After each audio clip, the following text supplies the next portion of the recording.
with Sam Seder. The destiny of America is always safer in the hands of the people than in the conference rooms of any elite. Sam Seder. They are unanimous in their hate for me, and I welcome their hatred. We must guard against the acquisition of unwarranted influence, whether sought or unsought, by the military-industrial complex. The Majority Report with Sam Seder.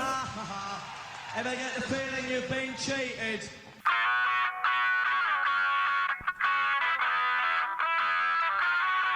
It is Thursday, April 25th, 2024. My name is Emma Vigeland, in for Sam Seder, and this is the 5-time award-winning Majority Report. We are broadcasting live steps from the industrially ravaged Gowanus Canal in the heartland of America, downtown Brooklyn, USA. On the program today, Gretchen Sisson, author of Relinquished, The Politics of Adoption and the Privilege of American Motherhood. And later in the show, Ryan Doerfler, professor at Harvard Law School, will join us to discuss how there's actually a historical roadmap to defying the Supreme Court. Also on the program today, oral arguments have begun in Trump's presidential immunity case in front of the Supreme Court. David Pecker's testimony in Trump's hush money trial continues, this time focused on his role in paying off Karen McDougal. Biden signs the $95 billion Israel-Ukraine aid package as multiple outlets report that a catastrophic Rafah invasion is imminent. Israel's already been bombing Rafah. Hamas now says they'll agree to a truce if Palestinian statehood is established along pre-1967 borders. Who's the unreasonable party right now? The one with all the power that wants to keep killing. Police crackdown on the anti-genocide protests at UT Austin, USC, and more raise alarms. The protests are spreading like wildfire. A Bloomberg poll shows an 11-point drop in approval of aid to Israel among swing state voters. In Arizona, a grand jury indicts over a dozen Republicans, including Mark Meadows and Giuliani, for trying to overturn the state's election results in 2020. After blocking it twice, Arizona Republicans, afraid of the election in the fall, vote to repeal the 1864 state abortion ban. Just 3 of them joined Democrats, by the way. But they still are, of course, keeping the 15-week one, the more recent one, in place. A Republican mega-donor files suit against the FCC hours after they banned non-competes. Harvey Weinstein's 2020 conviction in New York has been overturned on appeal. I mean, that must mean he's not guilty. Joke.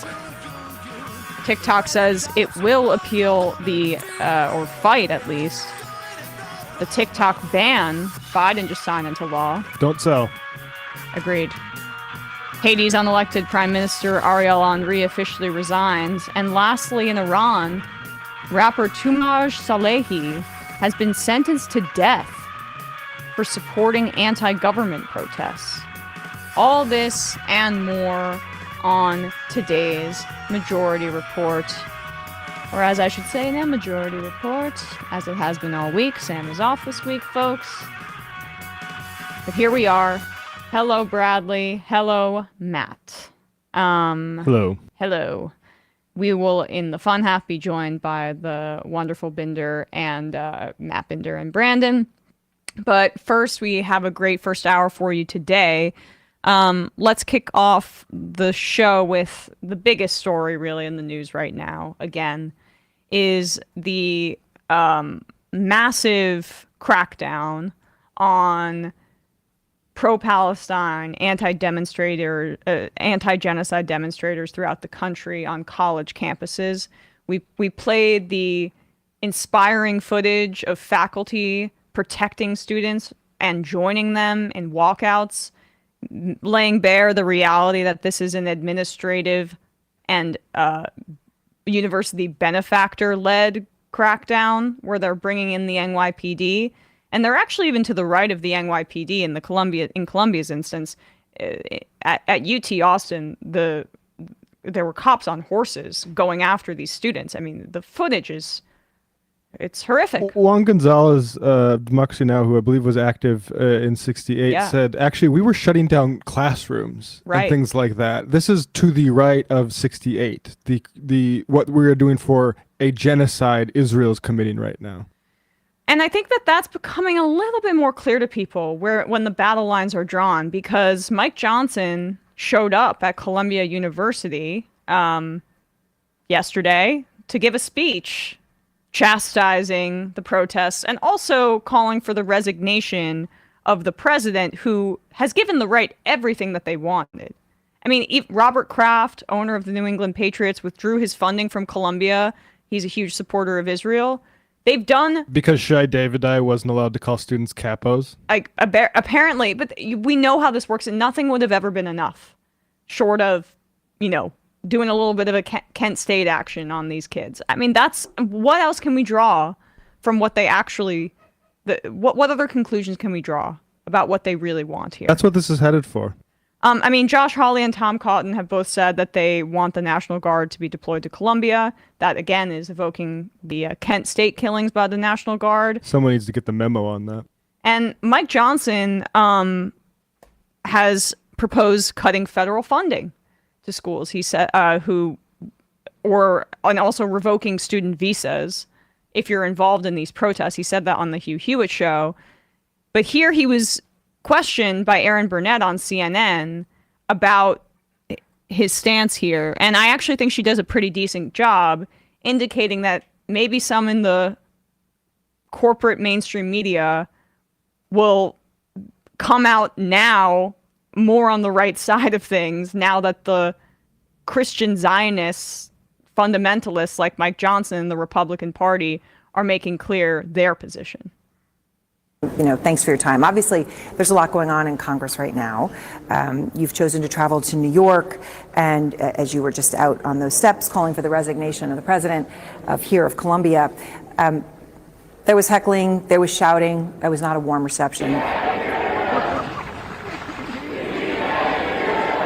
Enjoy your free speech. Were you surprised at all by what happened?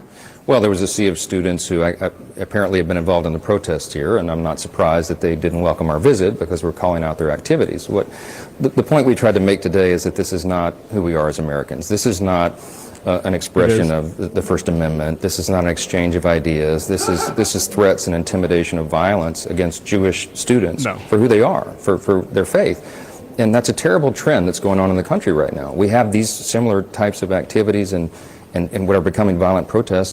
Sorry, no, that's not happening. This is a protest against the state of Israel. No one is saying Jew. Actually, in fact, as well, of course, I think you can see in this interview, it is led in part by Jewish students. So, and they're actually overrepresented in the arrests. And you listen to their voices are actively being suppressed because young Jewish students are demanding that this genocide not be committed in their name and that the universities that they pay tuition to divest from Israel and weapons manufacturers that may be going to killing Palestinians. And they are a massive threat to the Zionist project. So they'd rather have Christian theocrats who, like Mike Johnson, who in any other context would be happy to what's in the back of his mind? Would be happy to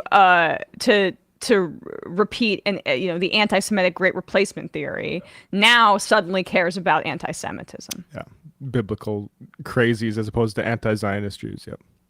Country right now, we have these similar types of activities and what are becoming violent protests on campuses around the country. And members of Congress, I believe, have an obligation, a responsibility to speak about this and to demand that it come to an end because it's not good for us. The main thing they were chanting was Free Palestine. How is that anti-Semitic? Well, what's anti-Semitic is that Hamas endorsed this protest today. Within the last 2 hours, they issued an endorsement statement and heralded the students here and said, this is the next generation of leadership in America. If you're getting endorsed by Hamas, that's not a good look. It's not a good sign. Some of these students apparently are unaware of the atrocities of October 7th, or they're denying it. They deny that women and children were brutally raped and murdered, that infants were placed into ovens and cooked alive. Can you pause it? Yeah. We deny that because that was made up. Yeah. Specifically, there were probably instances of sexual violence on October 7th. Yeah. There hasn't been, honestly, very sufficient reporting on that front because there is a genocide right after. Well, and because Israel also did not follow proper procedures with authorities to investigate those claims. They outsourced it to a fundamentalist group called Zaka that has a history of lying, and now we know that there were incredibly, unprecedentedly horrible reporting errors in the New York Times' expose on that. So we still don't have clear information there. I wouldn't be shocked, but the fact that the idea that it was mass or coordinated systemic sexual violence, there doesn't seem to be evidence of that for that. And that babies in the oven thing was debunked on like 1 week after October 7th? Yeah, within the week. Brutally raped and murdered, that infants were placed into ovens and cooked alive. The things that happened there are unspeakable, and yet they're out there waving flags for the very people who committed those atrocities. This is not who we are. Speaker, in those early days, I was in some of the kibbutz, and you could smell the death and the bodies. It was horrific. And yet what's happened since has been horrific too. And there's a student here, a PhD student at Columbia. I wanted to quote him. He is Jewish. He has written a testimonial about what's going on here right now, his experience on campus. And he says, I'll read it to you, the most pressing threats to our safety as Jewish students do not come from tents on campus. We should be focusing on the material reality of war. The munitions our government is sending to Israel, which kill Palestinians by the thousands, and the Americans participating in the violence. Do you think that protesting the humanitarian catastrophe in Gaza, protesting the tens of thousands of innocent people who have died there, is anti-Semitic in and of itself? I think there's always a place for debate in the free exchange of ideas, but let's not equivocate on what's happening with Hamas and in Gaza. This is a battle, as Netanyahu said, Prime Minister Netanyahu said, between good versus evil, light versus darkness, civilization versus barbarism. This isn't a close call. We have terrorists who preyed upon and attacked viciously and killed many innocent Israelis. And the idea that they would be out here in support of that, Hamas is using civilians as shields for themselves. They put their operations under hospitals and schools. They are using civilians in a theater of war. And so it's difficult. Why would someone blame Israel for trying to stamp out the very terrorist threats that are right there on the doorstep? We should not be dictating to Israel their military strategy. We should be supporting our ally, which is the only stable democracy in the Middle East. Is there anything Israel could do that would be over the line for you? Because when you talk about stamping it out, I mean, many innocent children have died and are dying at Israel's hands and the IDF. There have been civilians murdered, but that is not the fault of Israel. It's the fault of the terrorists, the Hamas operators and soldiers, the terrorists who have used these people and put them into harm's way. Israel, I'm convinced, is doing its very best to prevent civilian casualties, but this is a war, and they're fighting for their very existence, and they are not the aggressors. It is the other side. Some of the people here seem not to understand that, and I think that's a real problem. We can debate the merits of all these things, but what they're doing here is intimidating Jewish students. That's the thing that is so problematic. All right, so let me ask you about that, because when it comes to that, the NYPD, at least as of Monday, have said they've not received a single call from Columbia University of reports of any physical harm. Well, no physical harm. Right, but you have to speak to these Jewish students who are in fear of their lives, who are cowering in their apartments right now, who are not coming to class. You just heard from In one. fact, the administration recognized the threat was so great, they canceled classes. Now they've come out with this hybrid idea. Well, if you're Jewish, maybe you do want to stay at home. Maybe it'd be better off for you. But it's so discriminatory. It's so wrong in every way. The responsibility of a university administrator is to keep peace on campus and ensure the safety of students. Job number one. If they're incapable of doing that, then you need different leadership. I think this is time for a really strong hand. I'm trying to understand. So, I mean, who's been attacked on campus? That's exactly right. It's so, you've been invoking Orwell a lot, and I know a lot of people like to, but to hear everything just completely inverted the reality. Israel's not the aggressor here. We're protecting the safety of students on campus by sending cops against them, even though there have been no instances of violence that we're supposedly protecting them from. What are we protecting them from? We're protecting them from them having hurt feelings. It's so incredible that the right wing has, for years, cynically used free speech on campus in order to speak about the censorious pink-haired left and crying about demonstrations outside of Milo Yiannopoulos' appearances, or I don't know, Charlie Kirk, or whatever it is. And now, as soon as students come together and engage in well-established forms of protest that also have historical precedent, not just at Columbia, but throughout this country, whether it be for apartheid or the Vietnam War or what have you, when it's actually a demonstration of free speech as intended by the founders, free political speech and protest, that is when he says, well, we can have a debate, but we're going to shut down this particular action as it relates to free speech. And just to point out the obvious here, because as I said at the beginning, it appears like I thought her line of questioning was good there. And we're going to see more of this as Republicans now engage with the Israel issue. Since October 7th, most Republicans have completely ignored the slaughter in Gaza. Now they are, because it's within the conversation around campuses and young people being hysterical, they're going to weigh in, and then their authoritarian impulses to crack down on young people will show themselves, and it will continue to reveal themselves. And hopefully the media follows suit, because these are the extremists here. When we talk about Zionism and the political movement behind it in this country, the Christian Zionist movement is too often left out. This is an old poll. I mean, it's 11 years old from Pew, but the statistic stands out to me. Twice as many white evangelical Protestants as Jews say Israel was given to the Jewish people by God. 82% to 40%. That was 11 years ago. And I don't know how the numbers have shifted at that point. But I think it gives you an indication of what Christian Zionist ideals are and why the Republican Party is now about to link arms with someone like Netanyahu. I think they see Biden doing even a tiny bit to help Palestinians as an opening for them to get the powerful and well-funded Israel lobby behind them full-throatedly ahead of the presidential election. So we should, now that I think you see these such obvious anti-Semites and racists speaking what they actually believe instead of ignoring Gaza, hopefully there's more clarity. Yeah, I mean, who's been attacked? In January, pro-Palestine students were hospitalized because a student who's reportedly, and I'm not sure how this was borne out, but a member of the IDF put fart spray so much to the point where people were suffocating. I want to shout out the student who wrote that Zateo piece mentioned here, John Ben Menachem. Give him a follow. He's been really good on this lately. But yeah, it's this, and who's been shot? Pro-Palestine students in Burlington, right? Like the attack. There's Zionists, whether they are Christian or Jewish. They're Zionists. Yeah, it's a little bit stressful right now because your ideology is being used to commit a genocide right now that everyone's watching. That you can't be protected from that. Actually, that's just how this is. So to invoke the way this is seamlessly, and we'll see Robbie Soav did this too, that this is a attack on Jewish students. No, it is not.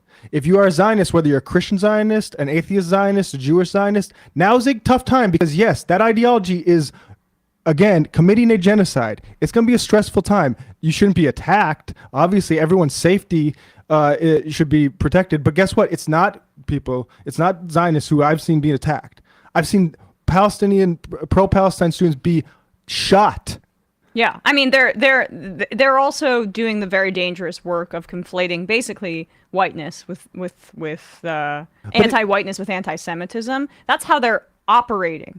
And right? You know what? Also, they're going to these protests, Zionists, and staging shit and saying, "Oh, I got stabbed in the eye by a flag." Yeah. Well, we there's a reason that. You create a human chain so people like that can't be in your protest. Yeah. Robbie Soav.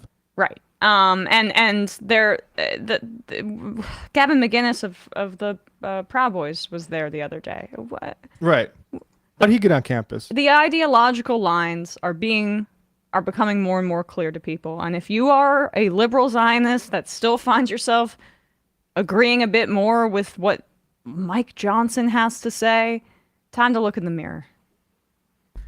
All right, folks, with that, we are going to head to our first interview in just a second. But first, a word from our sponsors here. Did you know that Fast Growing Trees is the biggest online nursery in the U.S. with more than 10,000 different kinds of plants and over 2 million happy customers in the U.S.? They have everything you could possibly want, like fruit trees, palm trees, evergreens, houseplants, and so much more. Whatever you're interested in, they have it for you. Find the perfect fit for your climate and space. Fast Growing Trees makes it easy to order online, and your plants are shipped directly to your door in 1 to 2 days. And along with their 30-day Alive and Thrive guarantee, they offer free plant consultation forever. Sam is Mr. Green Thumb. He's got pear trees, he's got the bloomerangs, and he swears by Fast Growing Trees too, because basically they come a little bit more mature, so you see the results more quickly when you're planting them, and you don't have to wait so long to see the fruits of your labor, if you will. But I have a houseplant from Fast Growing Trees, and even I can't mess that one up without my green thumb. So I recommend Fast Growing Trees highly, and you don't need to have a yard or a lot of space. You can grow lemon, avocado, olive, or fig trees inside of your home on top of the wide variety of houseplants available. The experts at Fast Growing Trees curate thousands of plants so you can find the perfect fit for your specific climate, location, and needs. You don't have to drive around to nurseries and big gardening centers. Fast Growing Trees makes it easy to order online, and your plants are shipped to your door in 1 to 2 days. Whether you're looking to add some privacy, shade, or natural beauty to your yard, Fast Growing Trees has in-house experts ready to help you make the right selection with growing and care advice available 24/7. You can talk to a plant expert about your soil type, landscape design, how to take care of your plants, and everything else that you need. No green thumb required. This spring, they have the best deals online, up to half off select plants and other deals. And listeners to our show get an additional 15% off their first purchase when using the code MAJORITY at checkout. That's an additional 15% off fastgrowingtrees.com using the code MAJORITY at checkout. Fastgrowingtrees.com, code MAJORITY. Offer is valid for a limited time. Terms and conditions may apply.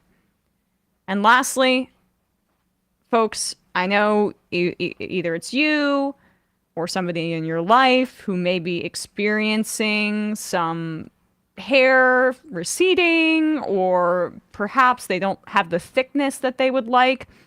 Nutrafol is the solution for them.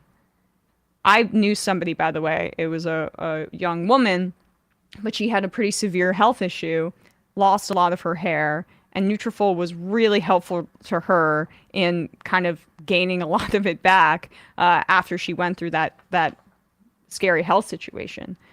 Nutrafol is the #1 dermatologist recommended hair growth supplement, with over 1 million people seeing thicker, stronger, faster growing hair with less shedding. Your hair is never just about your hair, and Nutrafol knows that. That's why Nutrafol takes a whole body approach to your hair health, addressing the problems inside to help hair grow on the outside, supporting your lifestyle, not just your hairstyle. Physician formulated with drug-free ingredients, Nutrafol's hair growth supplements are clinically tested to multi-target key root causes of thinning, including stress, nutrition, and lifestyle. Nutrafol has multiple formulas that are tailored to give your hair what it needs to grow throughout different stages, such as aging and parenting, as well as for different lifestyles, such as plant-based diets. With Nutrafol, building a hair growth routine is simple. Purchase online, no prescription or doctor's visits required. Free shipping and automated deliveries ensure you'll never miss a day. See results in 3 to 6 months. And yeah, I mean, this is just so much better than the prescription stuff, honestly, because there are issues with that, and you may experience some things that you don't necessarily want to. But with a supplement like Nutrafol, you don't have to worry about that kind of thing. Take the first step to visibly thicker, healthier hair. For a limited time, Nutrafol offers our listeners $10 off your first month subscription and free shipping when you go to Nutrafol.com and enter the promo code TMR. Nutrafol.com, spelled Nutrafol.com, promo code TMR. That's Nutrafol.com, promo code TMR. All right, folks, quick break, and when we come back, we will be speaking to Gretchen Sisson.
We are back, and we are joined now by Gretchen Sisson, sociologist who studies abortion and adoption, author of Relinquished, The Politics of Adoption and the Privilege of American Motherhood.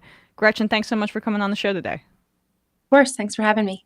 So, your book is built around like hundreds of interviews that you did with women who have relinquished the baby that they gave birth to. That's also the title of your book.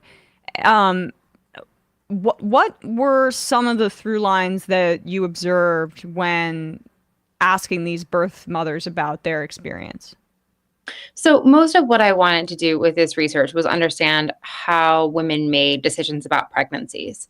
And part of the book's response is in reaction to this idea promoted by a lot of conservatives, but really by a lot of people on both sides of the aisle, that adoption is a meaningful alternative to abortion access, that it's okay if you're denying people access to the abortions that they need because they can just relinquish their children for adoption. And what I found is that not only did most people who are denied abortion not choose adoption, but most people who relinquish children for adoption never considered having an abortion in the first place. Most of them really wanted to parent the children. That's why they continued their pregnancies. That's what they were hoping and planning for until they got to a point in their pregnancy where parenthood felt very untenable for them. And so relinquishment was really an expression of this lack of power, this resourcelessness that they had at that point in their lives. And poverty is obviously going to play a massive role in their decision, I would imagine, as well as religion. Was that a lot of what you observed as well?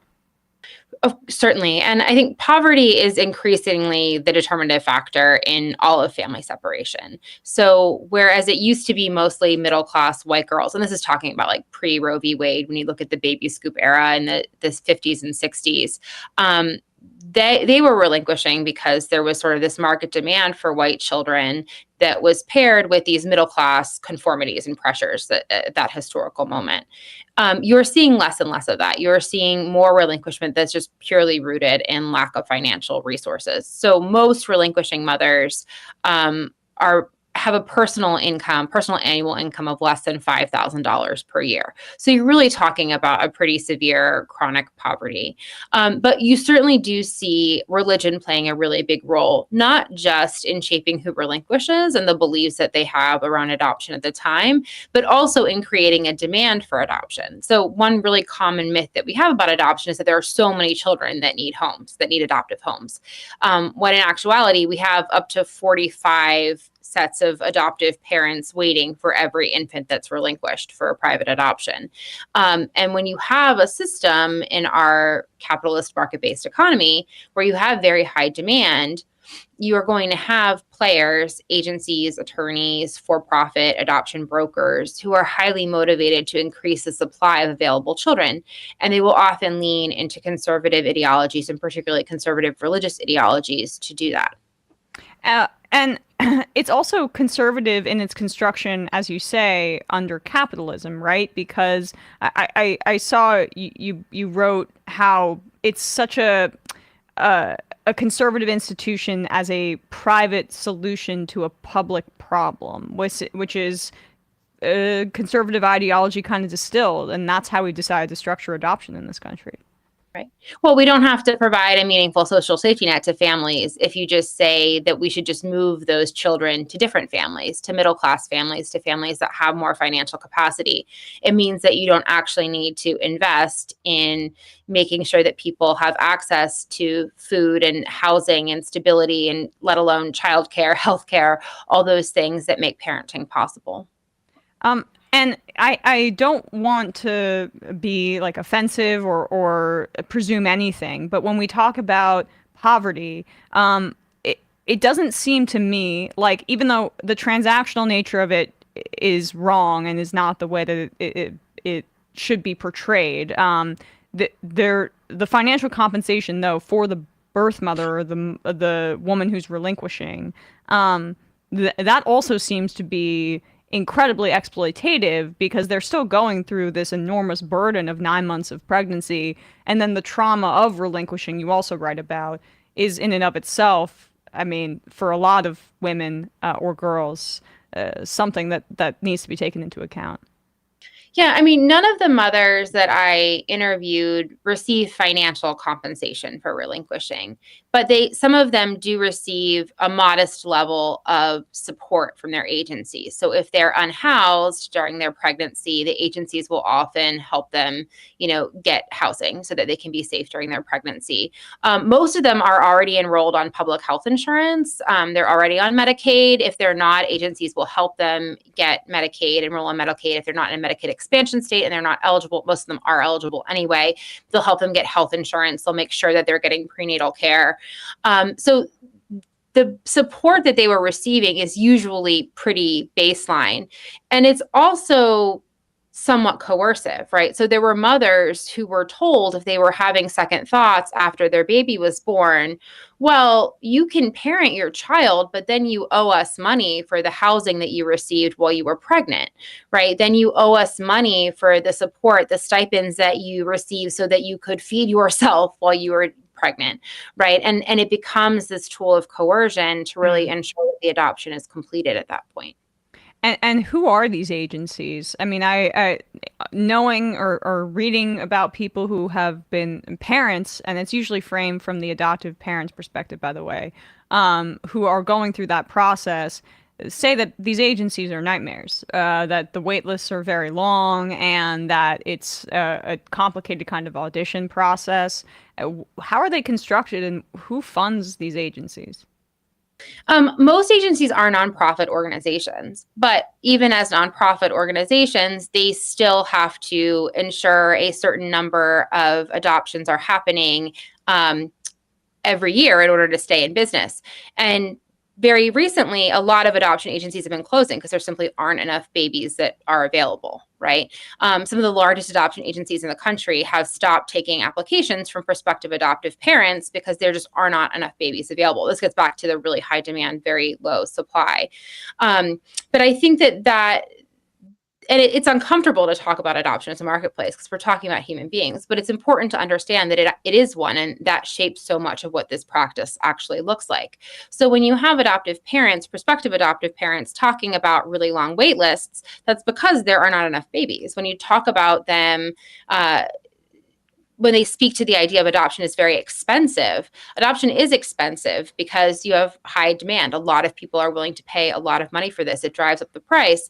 And because supply is so low, a lot of agencies are spending a great deal of money on marketing, Google ads, search engine optimization, building out web pages to try to reach vulnerable pregnant people to market the idea of adoption to them.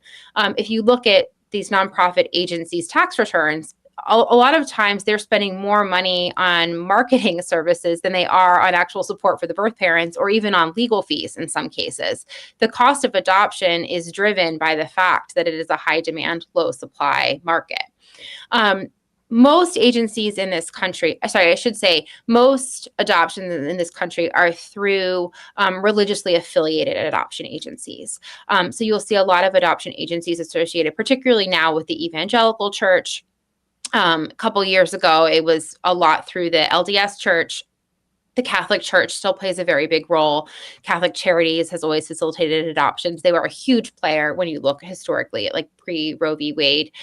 So you see a lot of these religiously affiliated agencies that are bringing a certain lens to how they are working with expectant mothers and pregnant people in framing what their options are, what services they're providing for them, and really this broader idea of what they believe parenting should look like. What's a little bit terrifying about that is that those religious institutions were instrumental in separating families earlier in history. Indigenous Americans had many of their children stolen and put into these boarding schools, whether it be in Canada or here in the United States, where they were taken without their consent, and often there was a religious schooling element to that as well.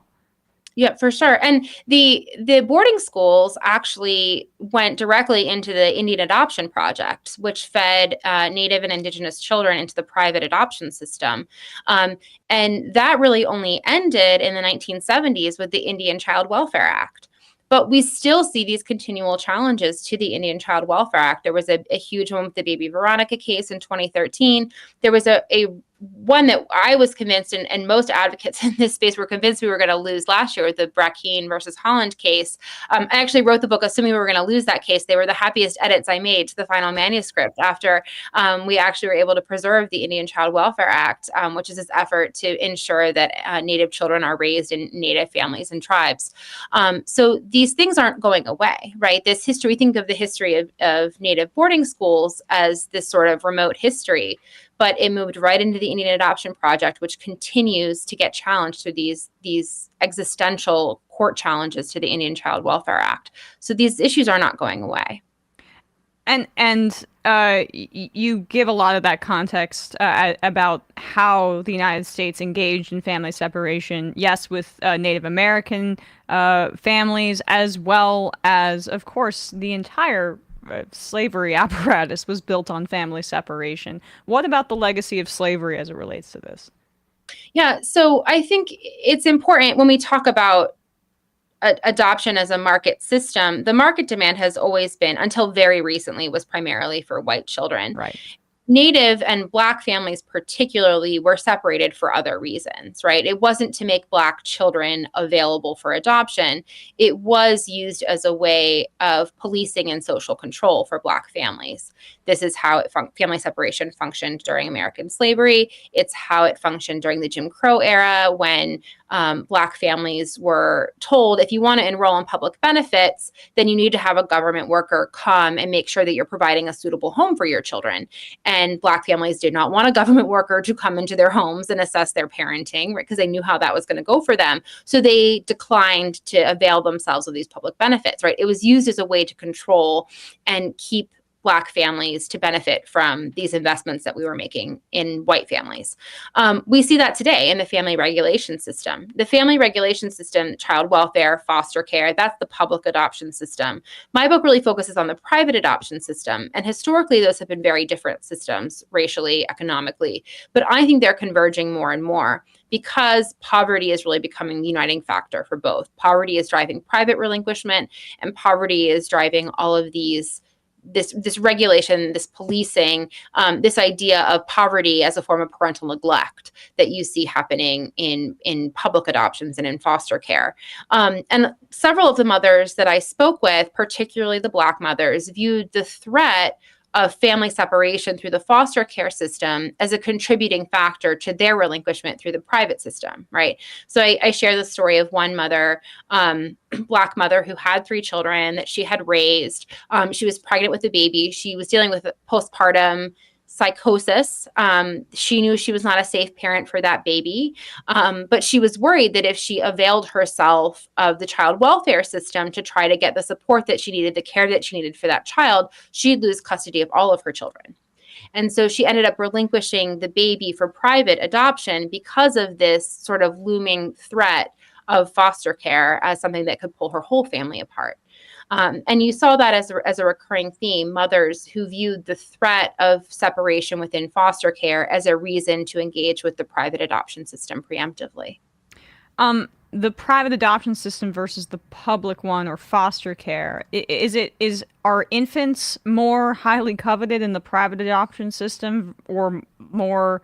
I mean, again, I'm like hesitant to use that language, but is that more directed towards young babies, infants being relinquished and given to adoptive families, versus the public adoption system, kind of kids getting lost in there and raised through the foster care system or in kind of state-run facilities? Yeah, babies are always sort of the most valuable commodity in both public and private adoption, right? So most adoptive parents want a baby. That's why they are adopting. A lot of people will turn to the foster care system as a way to adopt that's less expensive than in the private system. But babies are rarely available for adoption within foster care immediately, right? Because the intention of foster care is always first and foremost to eventually reunify with the parents, right? It's to get parents, ostensibly, to get parents the support and resources that they need to make them effective parents down the line. So when parents choose to foster an infant in the hopes of adopting, they are taking a risk that that child is going to be reunified if this is a successful reunification. And you see that happening a lot. Rarely are infants wholly available for adoption within foster care. It requires parents taking a risk longer term. And the heteronormativity of this is also interesting to me. Because it's so dominated by these religious institutions, what are some of the obstacles that gay or couples, lesbian couples, as someone who's non-binary or a single person, has when trying to go through the adoption process from their end? Yeah, I mean, there are certain agencies, and this is why actually the Catholic Church and the LDS Church have taken more of a backseat role in adoption in the last decade or so, because they're no longer able to discriminate against same-sex or unmarried people, same-sex couples or unmarried people in their adoption process. Most adoptive parents or prospective adoptive parents are heterosexual white middle-class families. That remains true. But there is certainly some level of discrimination that happens. I mean, my concern is always with the families that are separated by adoption rather than the families that are formed by adoption, right. and sort of making sure that you're centering that experience, because that is really what will lead you to have a more child-centered experience. And adoption is always supposed to be about meeting the needs of children rather than the desires of adults. And I think that it's important to have that frame when you're assessing any type of policy around adoption. You spoke about or write about the trauma of for some of these mothers of the infant being taken away. What were some of those experiences? Yeah, I mean, a lot of the mothers, almost universally, experience this really intense mourning period and grief right after the separation. That first year was very hard for them, and that was sort of recognized as a universal experience. Again, because most of them wanted to parent, they hoped to parent, and this felt like a failure to have to separate from their child. Even if it was what they were at the time proactively choosing, they still grieved that loss. After that sort of initial mourning period, a lot of them came to a more optimistic place where they were more hopeful about the adoption. So what was important to me was to see how well the system was serving them long term. And when I re-interviewed a lot of these mothers 10 years later, you found that they were in a much more critical place of understanding the circumstances that they had been in, the trauma that they had gone through. They were much more critical of how adoption was serving their child. So one of the reasons, particularly women and girls who are coming from a more conservative background or a conservative religious background, they were choosing adoption because they believed in this two-parent model, right? Children have to have two parents. I would be a single mother, so I'm going to give my child to a family with two parents. One woman talked about how that was the reason why she made this choice. By the time her daughter was 3, the adoptive parents were divorced and she was married and raising a child with her husband, right? And just sort of, and that's a very specific example, but sort of brought to light the falsity of how all of the circumstances around the adoption can change. People can move, birth parents can achieve greater levels of stability, they can find a partner with whom they are happy to co-parent. The circumstances of the adoptive family can change. All that's permanent at the time of the adoption is the adoption. And so you saw a lot of them really struggling with what adoption meant for them long-term and for their child long-term. Well, the book is wonderful and very thorough. Gretchen Sisson, sociologist who studies abortion, adoption, and more, author of the book Relinquished, The Politics of Adoption and the Privilege of American Motherhood. We will put a link to your book in the description wherever people are listening to or watching this, and at majority.fm. Thanks so much for your time today. I really appreciate it.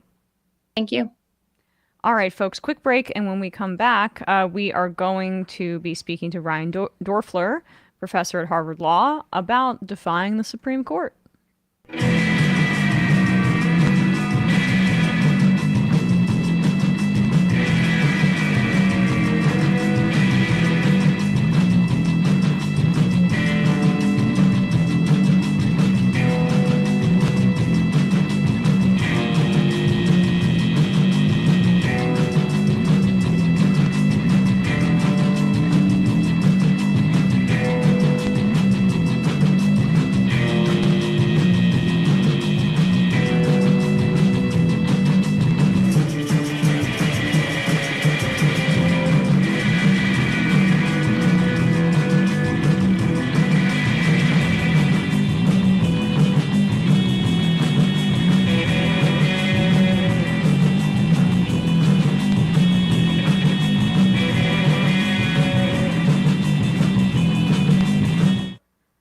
We are back, and we are joined now by Ryan Doerfler, professor at Harvard Law School, whose piece in Dissent Magazine, co-authored by Samuel Moyn, who's been on this program before, is entitled "We Are Already Defying the Supreme Court."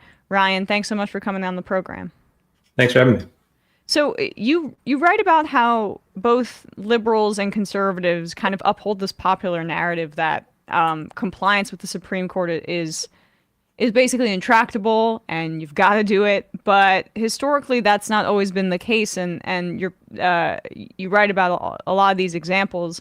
If you could explain that dynamic to our audience briefly? Yeah, I mean, I think as we talk about in the piece, I think there's sort of two types of defiance. There's sort of what we might think of as like extraordinary defiance. So sort of transformative presidents like, Abraham Lincoln or FDR either did or, credibly threatened to defy the Supreme Court at critical historical moments. Also, less salutary figures like Andrew Jackson. And so those sort of overt confrontations of the court, by a sitting president, those are sort of extraordinary acts of defiance and really not something we've seen in almost a century at this point. At the same time, though, if it would be a mistake to infer from the lack of that sort of overt confrontation that there is a general norm of just sort of strict compliance with Supreme Court orders. So in the piece, we talk about a sort of really wide range of types of either defiance or non-compliance that we see in sort of less visible ways throughout the government, whether it comes to things like sort of negotiating, for example, when a court orders an administrative agency to take some measure. Very often administrative agencies will say, that's not really feasible, and we're basically not going to do that, and that will launch a sort of negotiation between the agency and the court over what the terms of the order are really going to be. Other times you'll see sort of workarounds, right? So a familiar example, if you think about affirmative action, right? The Supreme Court in Bakke says, no more racial quotas, can't do that anymore. And so what we see in relatively quick order is all sorts of universities adopting sort of effective workarounds, right? Using other sort of diversification criteria to basically get to the same place as what the Supreme Court was trying to prevent, just using formally different measures. And I think you're going to quickly start to see a similar dynamic play out here following the Supreme Court's decision in the SFFA case. Even more sort of dramatic, there are also examples of just sort of actually outright defiance where a court will, let's say, order the Department of Homeland Security not to remove some person from the country, and DHS will simply ignore that order or remove the person, knowing that such an order is on its way.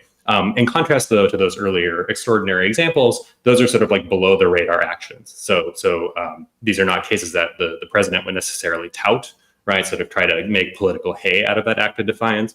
Nonetheless, we do see that sort of even direct defiance in some cases. I don't know if I could see a Democratic president in my lifetime making that, saying that publicly, that defiance would be their own policy, just kind of given the constitution of the party. But Republicans might, and Biden, but the Democrats may just engage in it kind of quietly. You can make an argument that Biden's piecemeal student loan forgiveness is in defiance of the Supreme Court's decision from last year. Yeah, no, I think that's right. And part of this goes, so I think, so two thoughts. So on the one hand, I think especially for someone like President Biden, who is a sort of staunch institutionalist, like really believes in the importance of the sort of reverence for the Supreme Court as an institution, someone like President Biden is just really reluctant to openly engage in defiance of the Supreme Court. At the same time, I think the student loan example is an excellent one in that I think outside pressure on Biden to push back against the Supreme Court's decision dealing with the first student loan program shows that even somebody who is reluctant to engage in that sort of direct confrontation can be pressured to do something that at least pushes up against that sort of direct defiance, right? So in the immediate aftermath of the Supreme Court student loan decision, within hours, President Biden, said that the decision was wrong, said that it made him angry, and announced that the Department of Education was going to immediately pursue student loan cancellation using a different path. And I think there's at least a very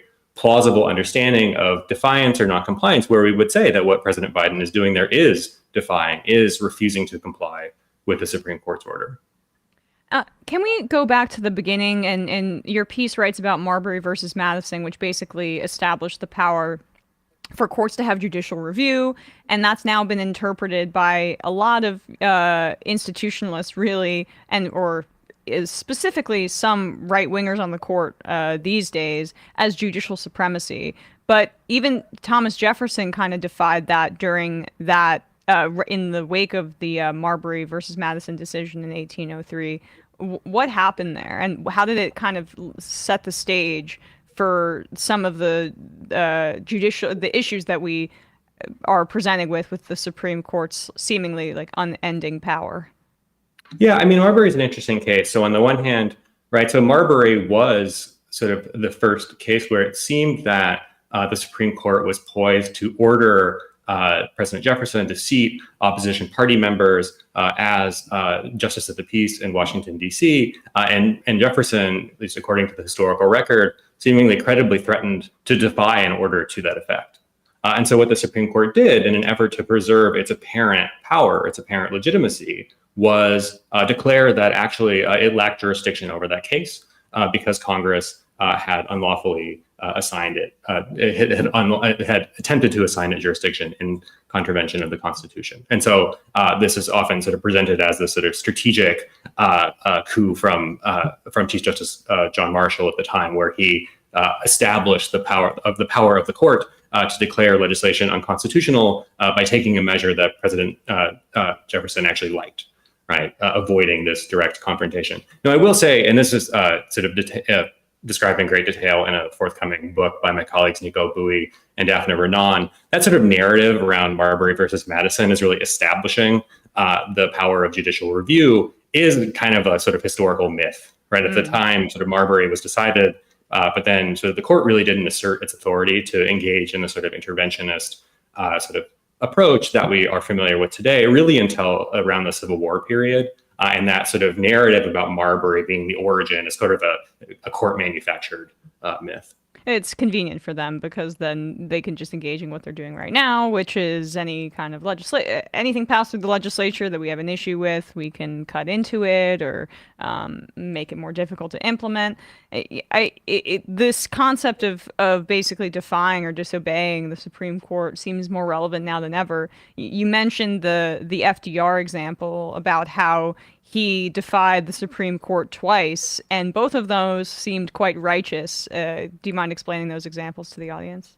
Yeah, or to be clear, credibly threatened to defy the Supreme Court, at which point the court backed down in both cases. Yes. No. But I think that shows that what that shows is that the Supreme Court itself is very sort of careful to try to preserve this narrative of compliance, right? So, and the two examples that we mentioned in the piece. So one, when Roosevelt and the Democrats attempted to shift the U.S. off of the gold standard, there were sort of rumblings that the Supreme Court during the sort of Lochner period were pushing back against sort of progressive economic regulation, some threat that the Supreme Court would declare that act unconstitutional.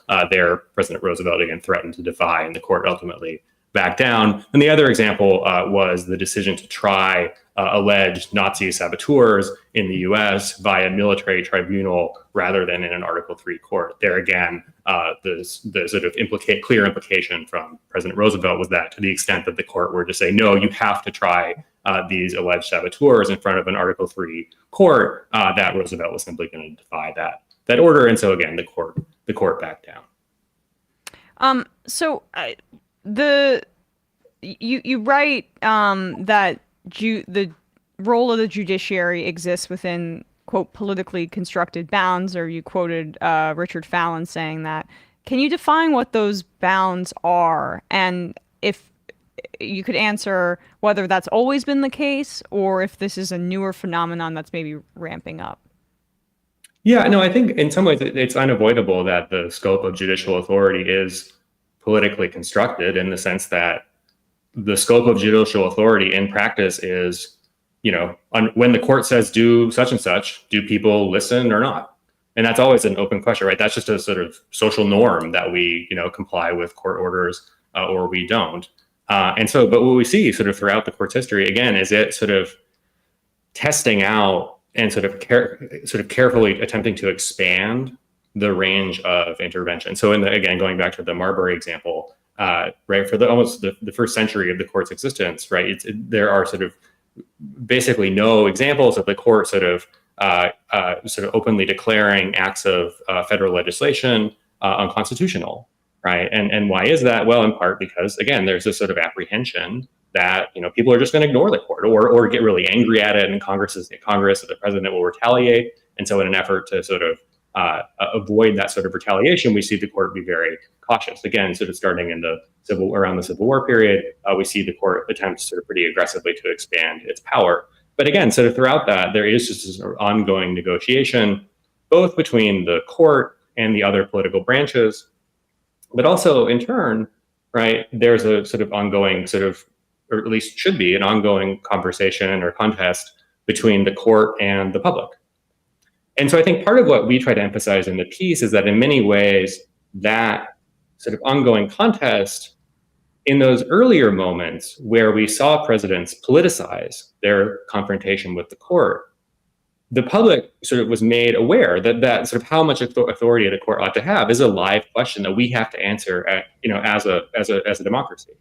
Whereas now, because that sort of the contest over, okay, how far can the court go? Because for so many decades, that sort of push and pull between the court and the president, or between the court and Congress, has been sort of obscured, sort of shoved into sort of more obscure spaces within the administrative state, often sort of explained in sort of opaque legalistic terms.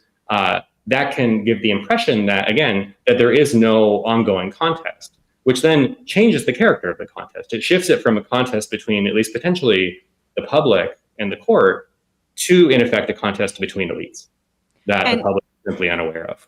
And I think that is a great way to segue into just asking if you could make the distinction between the rule of law, or basically defying the law, versus defying the courts. What is that difference, and what should our audience know about that?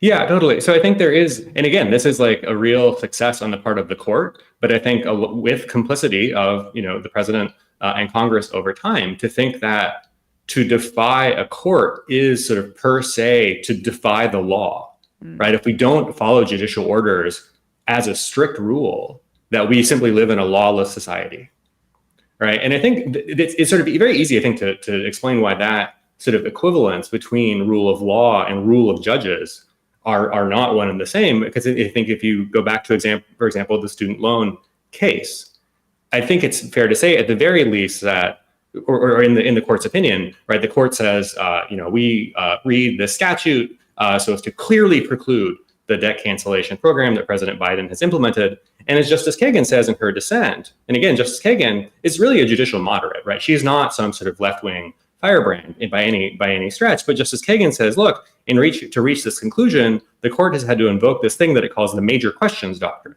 that says that we should look skeptically upon claims of sweeping authority that agencies identify in existing statutes. And she says that doctrine is simply made up. She says it's a made-up doctrine that the court invokes to deprive the Department of Education the power that it otherwise plausibly has under the statute. And so if you agree with Justice Kagan that the Supreme Court is using a quote-unquote made-up doctrine to prevent the Department of Education from taking this step, were the Department of Education simply to ignore the court order and cancel student debt, I think it's at least, it's not straightforward, sort of who's behaving lawlessly, right? Is it the Department of Education by ignoring the court, or is it the court by attempting to prevent the Department of Education from taking a step that the statute at least plausibly allows, again, by appealing to this made up doctrine?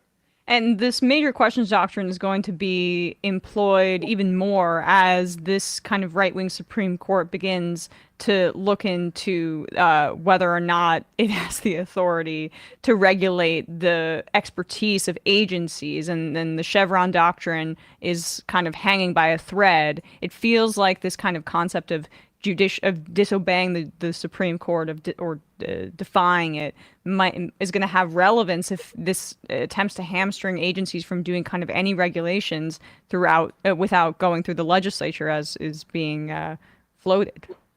Yeah, no, I think that's exactly right. Because on the one hand, I do think that the popular reaction to Dobbs in some ways did sort of chasten the court, and that the court has been in various contexts, like the voting rights context, for example, a little more cautious in advancing its conservative legal project.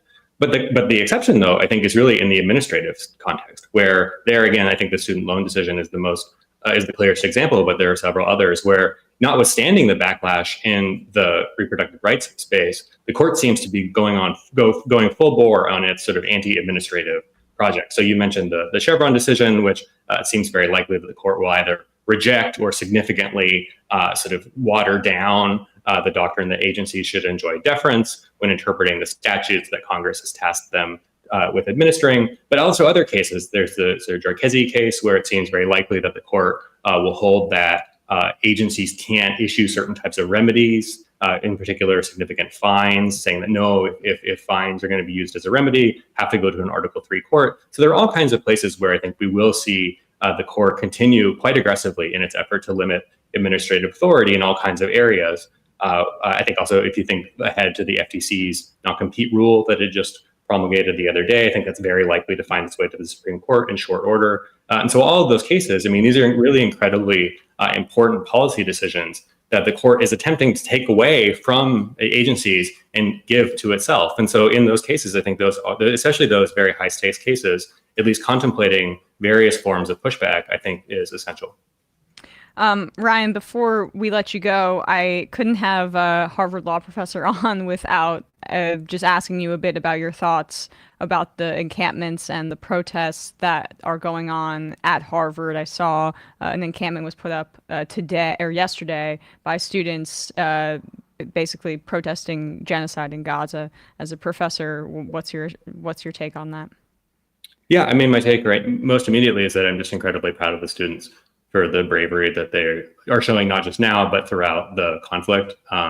There's been a very committed group of students who have continued to speak out despite a sort of very oppressive environment, and I just continue to admire them. I mean, that's obviously not true just at Harvard. I think like the actions of students around the country have just been so heartening, and I really just urge faculty to do everything that they can to stand with them. Here I will say happily at Harvard, at least thus far, we haven't had the sort of police intervention that we've sort of seen at other institutions. Right. but I think, faculty, I think, really owe it everything they can do to support the students as they take this very brave stand. I'm glad to hear that with Harvard, and let's hope that stays that way. Ryan Doerfler, the piece in Dissent is called "We Are Already Defying the Supreme Court." Maybe send that around to some of your liberal institutionalist family and get them thinking about things a little more critically and challenging this extremist Supreme Court. Thanks so much for your time today, Ryan. I really appreciate it. Thank you. All right, folks, with that, we are going to wrap up the free part of this program and head into the fun half where we will read your IMs and take your calls, and we'll be joined by Matt Binder and Brandon Sutton. First, Matt, what's happening on Left Reckoning? Well, first I just want to say, I agree with him about being impressed by these kids. I was in college from 2007 to 2012, 5 years for my undergrad, and then 2 more for my master's. Well, you transferred.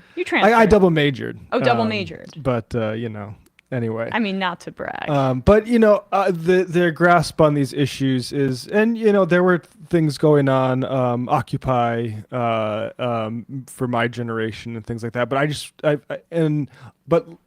I feel like my generation was maybe more advanced than the 90s era of activism. Like, these kids are just far and away, I think, running laps around it, and I'm so impressed, and that is why you see things like the TikTok ban. We're gonna try to get live on TikTok, folks, maybe next week.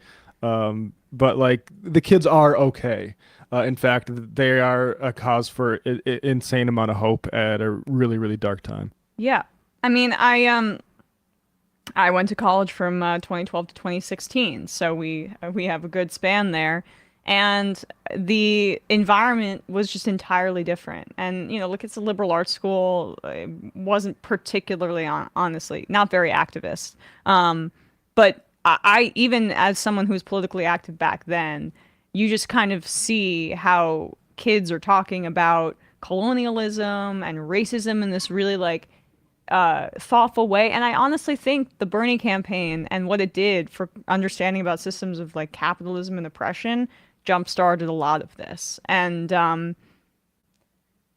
not also blinded by partisanship, because I think the fact that it's a Democratic administration doing this has a really unique effect on what the protests are, and probably a unique effect on their politics forever.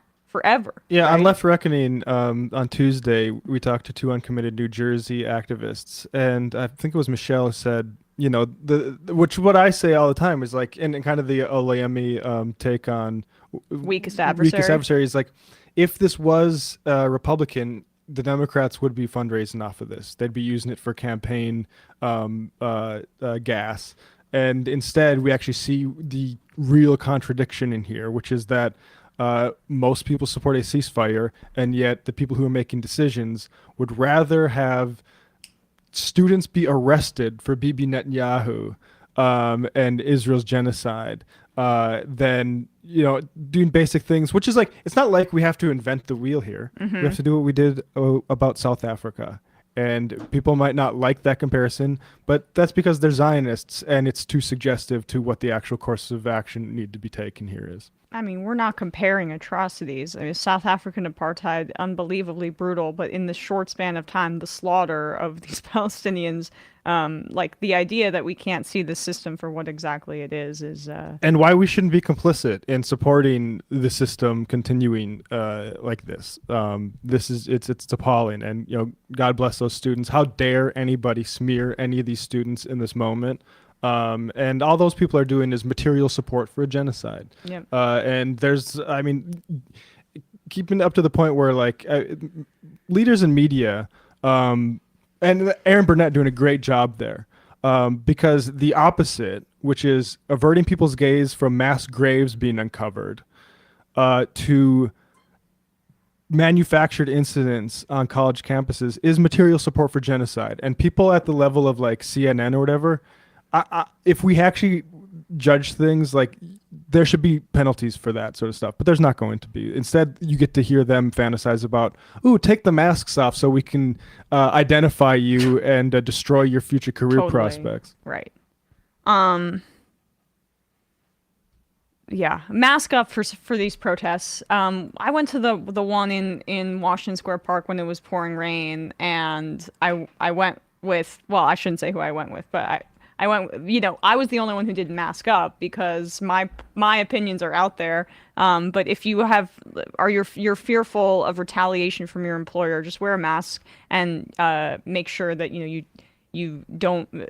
follow the guidelines. You can look them up about how to safely demonstrate. Wear a mask, try to conceal your identity, and just show your support in terms of bodies there. We have Matt Binder. Hello, Matt Binder. I'm going to reset. Yeah. Oh, you are muted, Matt. You are muted. In the meantime, hello. How are you? Oh, hello. There hello. We go. You know what might look best is if we flip me and Binder and I. Yeah. That. Right. Okay. Binder, what's happening on your shows? Yeah, sure. So on the live stream last night on Doomed at youtube.com/Matt Binder, independent journalist Talia Jane joined the show to discuss her experience on the ground at Columbia and at NYU covering these protests. It was very interesting. She is, yes. It's a very interesting conversation. Definitely go check it out. And then also on the stream, though, a Majority Report listener who disagrees with our coverage of the protests somewhat called into the show to have a friendly debate with me. And it was interesting. We spoke for a while, and you can check that out too if that interests you. youtube.com/Matt Binder. Can you tease us on the substance of the debate? Yeah, that there are pro-Hamas supporters at these protests, and they know. Because I mean, just to like, I don't really care about. Yeah, I don't care. But also, with regards, I saw like Fire Org people saying, this sort of is violence when you say Al Qassem should hit the IDF. That is not. That's not, to me, that is not supporting violence. Supporting the IDF as the occupational force, which runs the risks that occupiers run. And it's the same thing as saying, like, Ukrainians want Russian forces to get take casualties in suburbs Kiev. It's not different to me. So, like, I think that's just appalling. And we'll probably talk about Fire a little bit, too, because I think these organizations, it's interesting when they have the really strong words don't equal violence energy, and then all of a sudden they start smearing protesters as potentially getting close to that line where words equal violence. But yeah, I don't know. I'm pretty touchy on this stuff, but I think it's completely fucking inappropriate to be policing these protests at all. I think right. No, that was my position as well. Yes. Right. I mean, that's an interesting point you made about Ukraine. Like, I wonder how many of these people put the little sunflower emojis in their profile when Russia invaded Ukraine and that became a thing. Yeah. Where there was that thing where the sunflower was for dead Russians. Yeah. Yeah. I wonder how many people supported that. Yeah. Totally. And yeah, the idea, like, it's the same kind of construction of all these Ukrainian troops are Nazis, right? That people were saying. And like, yeah, are there far right elements in their efforts to beat back Russia's invasion? I don't doubt it. A lot of them are dead now. Yeah, and a lot of, by the way, far right elements in our armed forces. That's just kind of the nature of sometimes militarism. But like, and Hamas is a religious, like, right-wing resistance group. I don't think you should support Hamas, but I also feel like what are we talking about here when we're talking about the power dynamics? When you support war, this is what happens. I mean, Mark Ames was on American Prestige with Bessner, and they talked. Bessner made the point himself about, and also Doug Davison, but Bessner made the point that, like, these are the groups. Ideological commitment is actually pretty important for military service in a war. If you're not really ideologically committed, it's not very great for morale. And so, like, this is just what happens when you invest in war. You're going to get these ideologies. There's actually a lot of like things analogous that you could really put side by side between Israel and Palestine, and at least when people's reactions to it, Israel and Palestine and Ukraine and Russia. Like, yeah. I wonder how many so-called progressives who think that, Palestinians just need to get over it. Israel won. That's their land. That's it. You got to find somewhere else. I wonder how many of those people also agree that Crimea is just part of Russia now. That's just how it is. Yeah. All right, guys, on ESPN, it'll be a little out of date, but we did recap all that we could of the games that happened for the NBA and NHL playoffs. And then I did my little mock draft, the NFL drafts tonight. You can see if I'm on point or not. I think I definitely got pick 2 wrong. It seems like Jaden Daniels is going to the Commanders. Good pick for them. They didn't mess it up. But check that out, youtube.com/ESPN show. Thomas from Texas writes in saying, Emma, saying a little Hail Mary that the Giants can get Drake May tonight, pun intended. Thomas, please don't. I don't want Drake May. I think he has the biggest bust potential. This is Sam Darnold situation all over again. So I'm not a Drake May fan. Say a prayer for something else. I won't say what I want because then it'll jinx it. youtube.com/ESPN show. All right. 646-257-3920. See you in the fun hat. 3 months from now, 6 months from now, 9 months from now. And I don't think it's going to be the same as it looks like in 6 months from now. And I don't know if it's necessarily going to be better 6 months from now than it is 3 months from now. But I think around 18 months out, we're going to look back and go like, wow. What? What is that going on? It's nuts. Wait a second. Hold on for a second. The Majority Report. Emma, welcome to the program. Hey. Matt. What is up, everyone? Nomi Key. You did it. Let's go, Brandon. Let's go, Brandon. Bradley, you want to say hello? Sorry to disappoint everyone. I'm just a random guy. It's all the boys today. Fundamentally false. No, I'm sorry. Women's... Stop talking for a second and let me finish. Where is this coming from, dude? But dude, you want to smoke this 7A? Yes. Hi, me? Is it? Yes. Is this me? Is it me? It is you. Is this me?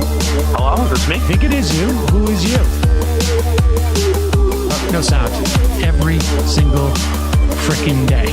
What's on your mind? Sports. We can discuss free markets and we can discuss capitalism. I'm gonna go throw up. Who libertarians? They're so stupid though. Common sense says, of course. Gobbledygook. We fucking nailed him. So what's 79 plus 21? Challenge Matt. I'm positively quivering. I believe 96, I want to say. 857-210-35-501. 1 half. 3 8s. 9/11, for instance. $3,400, $1,900. 6, 5, 4, $3 trillion sold. It's a zero-sum game. Actually, you're making me think less of it. But let me say this. Poop. You call it satire. Sam goes, it's satire. On top of it all, my favorite part about you is just like every day, all day, like everything you do. Without a doubt. Hey, buddy, we see you. All right, folks. It's just the week being weeded out, obviously. Yeah, sun's out, guns out.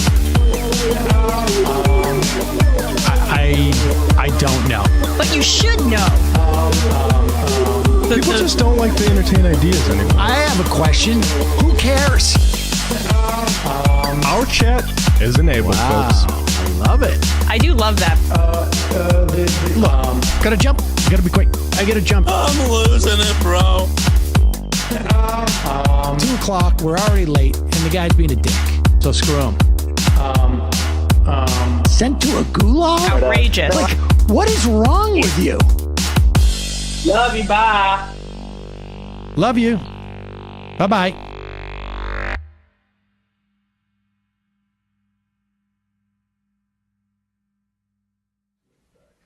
We are back, folks. It is the fun half where we'll be reading your IMs, taking your calls. No Brandon today. He's a busy person. This is, not his day job, so he had that going on. I had forgotten, and so that's why I said he was going to be joining us. Apologies for disappointing, but check out the False discourse. advertising. False Tell advertising. the Better Business Bureau. Eli from Jersey says it's really good that Emma is on hand, very careful about having verified information on a topic, and also has the most magical thinking possible about sports. Yep. That's called betting, folks. It's called my personal psychosis. What's going on in the sports world that I should be knowing about? What am I missing out on? I know Rangers and Knicks are doing great. For now, Stanley Cup around the corner. No, shut up. I just Islanders not so much though. Well, isn't that's Edmonton fun. the team to beat? Well, they have they don't have great goaltending, but they have Connor McDavid, who's the best player in the NHL. Watching his highlights, he might be the best player to ever live. But I mean, it's kind of like a LeBron versus Jordan, Gretzky and McDavid situation. But I think it's more obvious. I think the physical upside of McDavid is clearer. Anyway, but yes, the Giants also have a draft tonight, and they're in the market to take their next quarterback, most likely, which is a very stressful. What did I say? The Giants? I can't keep track. Anyway, so yes, I'm trying not to think about it and just I can't control it. So whatever happens, happens. Miss Buggles, I'm at CUNY encampment at City College. Beautiful, peaceful day out here. Oh, awesome.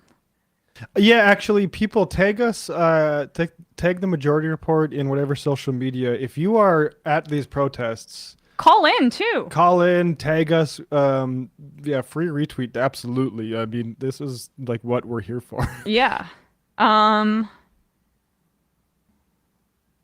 Snarkinorski, Marbury versus Madison is the fruit of the poison tree that all judicial abuse flows from. Yes, well said. It was a good interview. I do like that. I mean, it is an important thing to know that there is going to be a time, hopefully, where push will come to shove, and we will have to say, actually, Supreme Court, we don't really need your advice on this question. Right. Do something about it. And hopefully that won't be removing the Cherokees like it was for Jackson. It'll be giving people health care or something, but or nationalizing oil, fossil fuels. Moth says interview with Sisson was as fascinating as it is grim. Definitely should be a contender for best of. Also, much love to Emma and Sam and the whole MR crew for the really stellar, unparalleled, and earnest coverage of the genocide in Gaza. Left is best. Thank you very much. BB Gras says we can be pro-Ukraine and against the military-industrial complex, right? There's some drama in the open source Nixus community about not accepting sponsorship from Anduril, a defense contractor, and it's surprising how many people are defending Anduril, many pointing to Ukraine. Yeah, I mean, just because in this particular instance, the U.S. military machine is supporting a country that is on the defense doesn't mean that the entire system of militarism is not one that is really corrupt.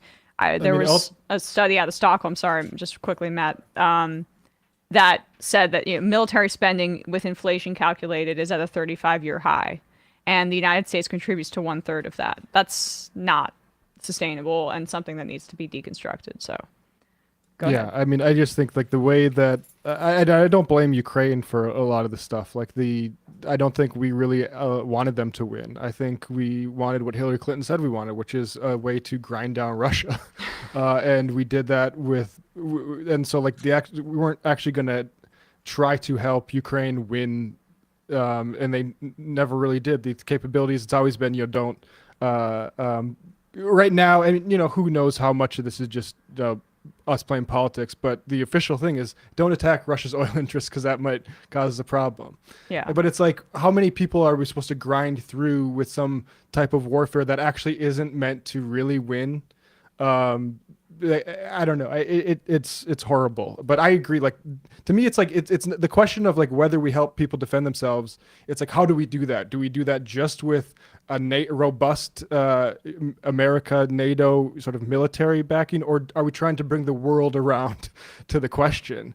And the Israel thing completely blew that part out of the water, and instead we're just relying on military might, which we don't actually win wars. We didn't win Afghanistan. Like, we don't win this stuff. So what? Like, the promise was like a pretty horrible one. Let's turn to this Channel 4 news segment. So Channel 4 has been doing great work throughout Israel's bombardment of Gaza, and they interviewed here an IDF soldier who concealed their identity but spoke to Channel 4 News about what it's like to be in the IDF in this current moment and how little regard, to put it mildly, of course, the IDF has for civilians. I think some of what he says here is important information just to get inside the mentality of what the IDF collectively kind of is engaging in right now. At what stage did you start to have concerns about how the war was being fought? I was serving in a commanding unit of a battalion that was fighting in Gaza. On the first couple of weeks, no one went in, right? So we were just sitting on our asses, essentially looking in screens, essentially the drones going above Gaza. You just go through those channels and you look for those buildings just falling. It feels like Netflix, it feels like a video game for the first couple of days. But there is a moment you realize it's a freaking actual house. It just got completely destroyed. And I don't know, but there probably were some people in there. Maybe there are terrorists, maybe there are not, or Hamas, whatever. But you don't know. And then you start asking yourself, are all of those strikes, airstrikes, necessary? Or are we just having a light hand on the trigger here? And then it starts, and once it starts, it never stops. The bloody images from October the 7th traumatized the country. Scenes of some Gazan civilians celebrating or participating in the attacks fueled existing bitterness and hatred